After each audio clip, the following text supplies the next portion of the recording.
pagi. Iya, kabar baik ya Pak ya pagi ini ya. Baik, alhamdulillah kabarnya Pak. Iya, ini Ya, minyak yang naik, minyak kita juga harga meningkat bahkan sulit didapatkan.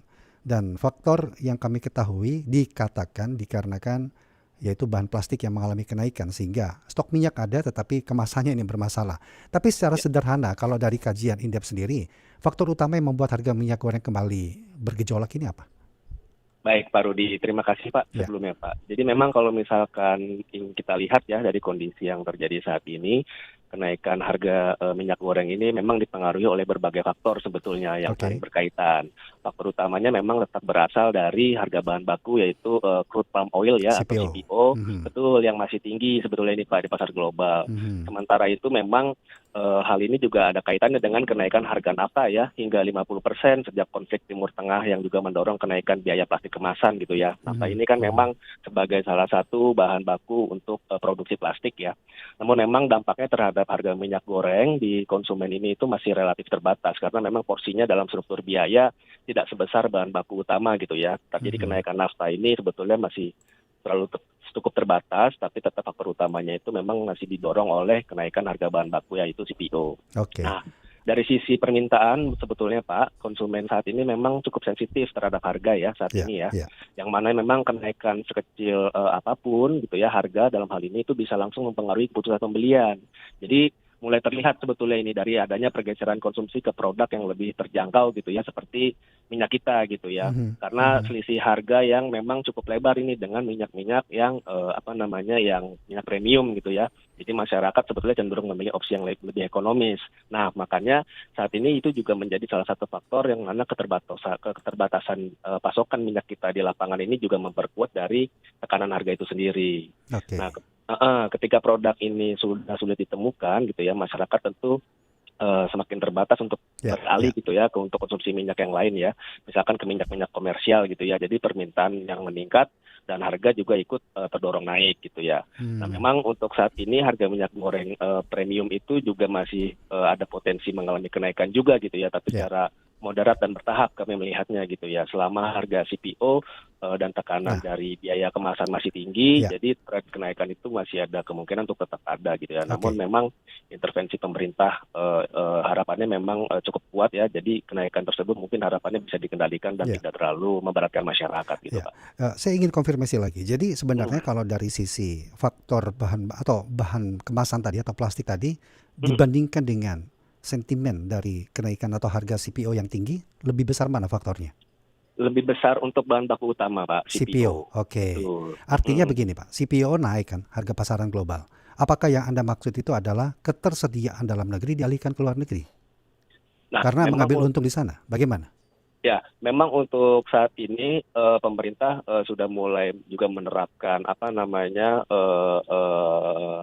pengenaan terhadap ekspor ya. Jadi memang Iya. ekspor ini sebetulnya juga dibatasi gitu ya. Ini Oke. arahnya memang ada kepada kebutuhan domestik seperti untuk kebijakan B50 gitu. Nanti akan Mhm, ada kaitannya mhm, dengan B50 juga. mhm. Jadi kan B50 ini kan program biodiesel untuk pencampuran 50% dari bahan bakar nabati yang juga berasal dari bahan baku Ya, yang sama ini ya, yaitu minyak 50% sawit ya. gitu ya. Mhm. Betul. Jadi CPO ini ada arah ke masuk ke B50 gitu ya. Jadi tidak hanya digunakan untuk minyak goreng saja gitu ya, tapi juga untuk kebutuhan energi dalam negeri. Nah, Oke. sebetulnya, Iya, jadi iya, disinilah iya. mulai ada semacam kekhawatiran gitu ya. Jadi ketika kebutuhan CPO ini untuk energi meningkat, Ya, maka nanti akan ada potensi persaingan nih dengan kebutuhan pangan gitu ya. iya, iya, iya, Untuk minyak goreng. Jadi memang sejumlah kajian itu juga menyebutkan ya, di iya, mana peningkatan alokasi CPO untuk biodiesel itu nanti juga bisa mengurangi pasokan iya, untuk konsumsi dan berisiko mendorong kenaikan harga minyak goreng itu sendiri gitu iya. ya. Jadi artinya pemerintah menerapkan bea ekspor tadi itu untuk Mm-mm. mengedepankan dalam negeri. Jadi bukan semata-mata karena harga CPO global menggiurkan sehingga stok domestik terganggu, tetapi karena ada kebutuhan lain, yaitu B50 tadi. Jadi ada Iya, pembagian bahan baku di situ ya, untuk iya. minyak goreng dan untuk B50. Tapi sejauh mana sih ketersediaan bahan baku minyak goreng kita itu sampai sampai sedemikian rupa terpengaruhnya ini, Pak Faka? Ya, jadi memang untuk ketersediaan bahan baku ini menurut saya dalam konteks ini sebetulnya cukup ya Pak ya. Tapi Mhm. memang seperti tadi ada pergeseran porsi itu tadi Ya, kekhawatirannya ke depan. Yang mana memang B50 ini juga sebetulnya meskipun boleh saya sampaikan ini tidak sebagai penyebab langsung kenaikan harga gitu ya, tapi faktor risiko ke depan gitu ya, karena program ini kan sudah mulai akan segera dilaksanakan gitu ya. Kalau tidak bisa diantisipasi dengan baik nanti misalkan lewat peningkatan produksi yang lebih baik gitu ya, ya untuk dan termasuk juga pengaturan distribusinya, nah itu nanti bisa memberikan tekanan tersendiri gitu terhadap harga minyak goreng. Kalau total produksi CPO kita itu berapa ini Pak? Ada data Kalau nggak dari Indef ini? Kalau untuk total produksi CPO kita ini sebetulnya kemarin sih relatif mengalami penurunan ya Pak ya. Misalkan untuk cadangan devisa negara itu Iya. kita agak turun memang. Namun memang itu juga disebabkan oleh masalah ekspor tadi gitu ya. Nah kalau misalkan pemerintah bisa untuk tetap mempertahankan produksi itu sebetulnya tidak ada masalah gitu ya. Bukan yang tahu kami dari total produksi itu, bukankah memang alokasi untuk minyak goreng itu lebih besar daripada untuk B50 ya? Memang untuk saat ini masih seperti itu Pak gitu ya. Jadi kalau di tahun 2025 ini kalau saya tidak salah produksi kemarin itu kan sebetulnya kan sekitar 50-an Oke, juta ton lah 50 juta ya. ton ya. Sekitar di angka segitu gitu ya. Nah itu kita kan juga CPO ini kan produk unggulan untuk ekspor kita itu CPO gitu ya untuk komoditas perkebunan gitu ya. Nah itu yang memang menjadi salah satu dilema nanti ketika sudah diterapkan program B50 sedangkan kita ada kebutuhan terkait dengan minyak goreng dalam negeri. Tentu pemerintah juga ini jadi perhatian gitu ya.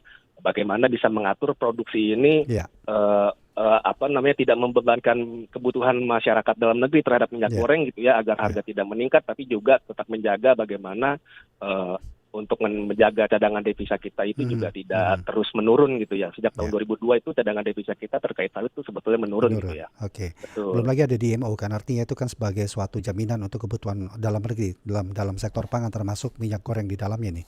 Dan untuk biodiesel atau B50 sendiri catatan kami itu sekitar sampai 5 sampai 16 juta ton per tahun untuk mandatori B50-nya sendiri. Artinya sebenarnya masih mencukupi untuk kali ini. Kalau tata kelolanya Anda melihat bagaimana? Untuk tata kelola minyak sawit? Iya. Baik, kalau untuk tata kelola minyak sawit memang saat ini itu berjalan mengarah ke arah keberlanjutan ya Pak ya. Dalam arti keberlanjutan ini kan memang banyak sekali negara-negara yang di luar gitu ya, khususnya ya negara tujuan ekspor kita itu sudah mulai menerapkan produk-produk yang memang itu bebas deforestasi. Seperti itu akhirnya itu juga akan jadi mempengaruhi tata kelola di dalam negeri gitu ya. Misalkan kayak untuk Eropa sendiri itu ada EUDR gitu ya, European Union Deforestation Regulation itu yang mana di dalam peraturan tersebut gitu ya, itu salah satunya adalah komoditas yang diatur terkait dengan produk-produk sawit dan turunannya gitu ya. Nah meskipun memang porsi ekspor Indonesia ke Eropa itu tidak terlalu besar gitu ya, mungkin hanya sekitar 10%-an gitu ya. Namun Eropa ini sebagai trendsetter global juga dia. Nah, ada kekhawatiran gitu ya, negara-negara lain yang itu menjadi tujuan ekspor utama sawit kita, itu juga menerapkan hal yang sama seperti China gitu ya. Nah, China ini termasuk 3 besar tujuan ekspor sawit kita gitu ya. Nah, ini sudah mulai ada semacam visi misi China yaitu Beautiful China gitu ya, yang mana nanti mereka akan menerapkan juga aspek-aspek keberlanjutan. Nah, ketika China sudah mulai membatasi penggunaan barang-barang yang terlibat deforestasi, nah tentu ini akan kepada kita ya. Betul. Nah, ini akan mempengaruhi ekspor sawit kita gitu ya. Nah, nanti akan memperburuk cadangan devisa kita lagi gitu ya, karena China termasuk 3 besar tujuan ekspor produk sawit kita. Nah, tata kelola di dalam negeri ini menurut saya ini bukan suatu hal yang negatif ya, tapi ini suatu sinyal positif supaya kita bisa lebih mempersiapkan tata kelola sawit kita yang lebih baik lagi, lebih berkelanjutan, nah gitu. Baik. Itu kan seperti itu Pak. Ya. Kembali ke harga ini, saya ingin mendengar juga pandangan dari Indef ini Pak Fakaya. Kenaikan harga ini menurut Indef sementara atau akan berlangsung lama? Kalau untuk kenaikan harga ini menurut saya sih harapannya tidak terlalu lama ya Pak ya, karena memang seperti yang ini kan sudah mulai ramai ini isunya Pak. Nah seharusnya ini saya melihat pemerintah ini sudah mulai hati-hati dalam menyikapi kalau boleh saya katakan dalam tanda petik kelangkaan minyak goreng khususnya minyak kita ini Pak ya. Karena ini tentu akan menekan harga juga minyak-minyak alternatif yang lain gitu ya, gitu kan, meskipun tidak hanya minyak kita sendiri gitu ya, tapi kan juga ada minyak alternatif gitu ya, seperti minyak padat gitu ya, minyak goreng yang curah misalkan, ataupun juga minyak kelapa. Nah itu ada kekhawatiran gitu ya, kalau misalkan harga ini terus naik, tentu ini akan mendorong membuat produksi, cost untuk memproduksi itu juga akan meningkat. Nah ini pemerintah saya melihat ini sudah mulai ada sinyal-sinyal ke arah perbaikan jalur distribusi gitu misalkan. Oke. Untuk kelangkaan minyak kita sendiri yang sebagai salah satu program pemerintah ini juga sudah mulai harus Ya, diantisipasi ke depan gitu ya, karena minyak ya. goreng ini kan termasuk yang Utama. kebutuhan masyarakat sehari-hari Iya, gitu ya Pak iya. ya, termasuk apalagi UMKM ya gitu. Sangat Kalau membutuhkan sekali itu. betul. Iya. Kan Jadi kan gini, tadi pagi pun kami juga berbincang dari penjelasan Anda seluruhnya dari awal tadi, artinya menjadi pertanyaan besar, loh kok bisa langka minyak kita di pasaran? Karena justru saat harganya saat ini dengan ekonomi masyarakat sangat dibutuhkan, kan begitu Pak Faka?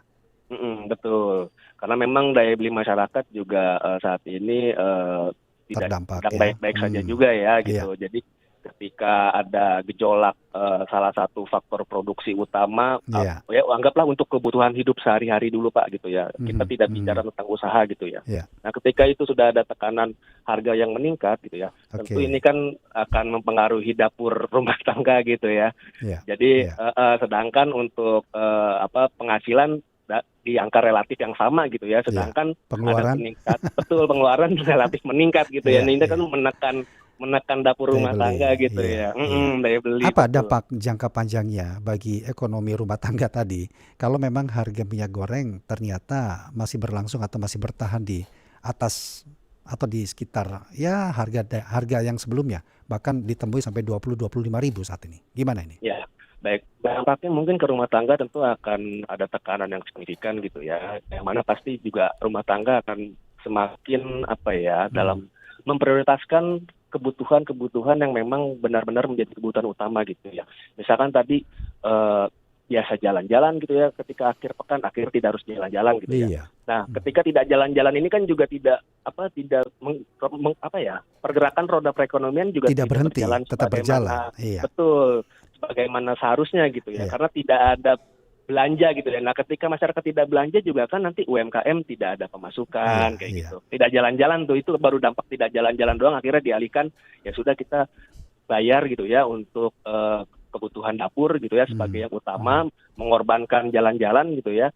Nah, ketika mengorbankan jalan-jalan ini kan juga berdampak ke UMKM yang memang seharusnya dia biasanya menerima Oke. pemasukan dari Iya. masyarakat yang jalan-jalan tadi. Iya. Nah, ini jadi menurun gitu. Nah ini Hmm. roda perekonomian juga sebetulnya menjadi tidak bergerak Iya. sebagaimana seharusnya gitu ya. Yang Oke. mana memang kita ditopang dari sisi konsumsi sebetulnya. Tapi kalau dikatakan penyebab yang disebutkan ini adalah kemasan atau plastik, emang nggak ada gitu alternatif bahan baku lain yang bisa mengurangi ketergantungan kita kepada plastik untuk kemasannya ini? Gimana nih Pak?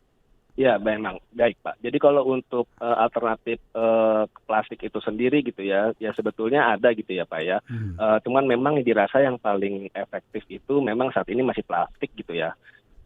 Misalkan kayak untuk semacam kemasan-kemasan untuk minyak ini mungkin bisa beralih ke yang berbahan baku yang ramah lingkungan gitu ya. Tapi tentu ketika menggunakan berbahan baku yang ramah lingkungan ini, sisi keawetannya gitu itu tidak bisa selama plastik gitu ya. Gitu. Nah, termasuk misalkan penggunaan anggaplah kaca gitu ya. Jadi Hmm. botol gitu. Nah, itu juga kan nanti selama ini kan dianggap menggunakan plastik itu karena biaya produksinya sebetulnya relatif rendah gitu ya untuk harga plastik. Nah, itu tapi ketika harga plastik saat ini naik gitu ya. Nah, ini tentu perlu ada alternatif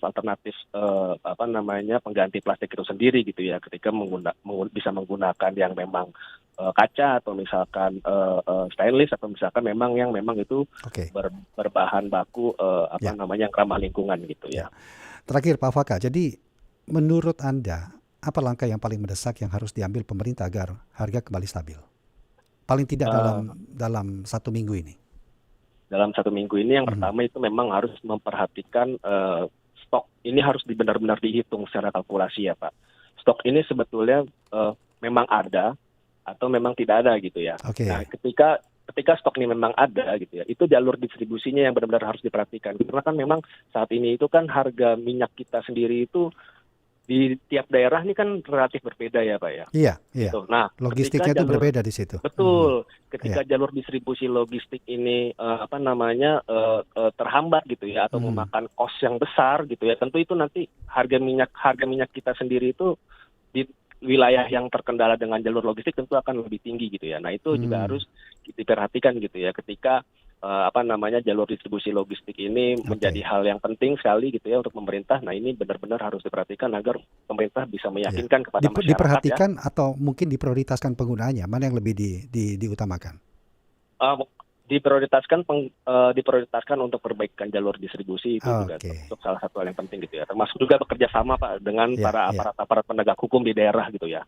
Khawatirnya ada oknum-oknum atau dalam tanda petik siapapun itu gitu ya, pelaku yang melakukan penimbunan. Nah, seperti itu juga pemerintah pusat, pemerintah daerah dan juga aparat penegak hukum di daerah itu perlu bekerja sama untuk mencari tahu keberadaan stok, apakah memang ini ditimbun atau memang tidak ada gitu. Nah, data angka itulah nanti yang akan menjadi dasar kebijakan utama acuan pemerintah untuk mengambil langkah ke depan gitu ya. Apa yang harus dilakukan seperti itu. Terima kasih banyak Pak Fakih Hudayah untuk waktunya sudah berbincang bersama kami Pro 3 RRI. Sehat selalu. Selamat beraktivitas, selamat pagi. Selamat pagi, terima kasih. Peneliti Pusat Pangan, Energi dan Pembangunan Berkelanjutan Institute for Development of Economics and Finance atau INDEF, Fakih Hudayah.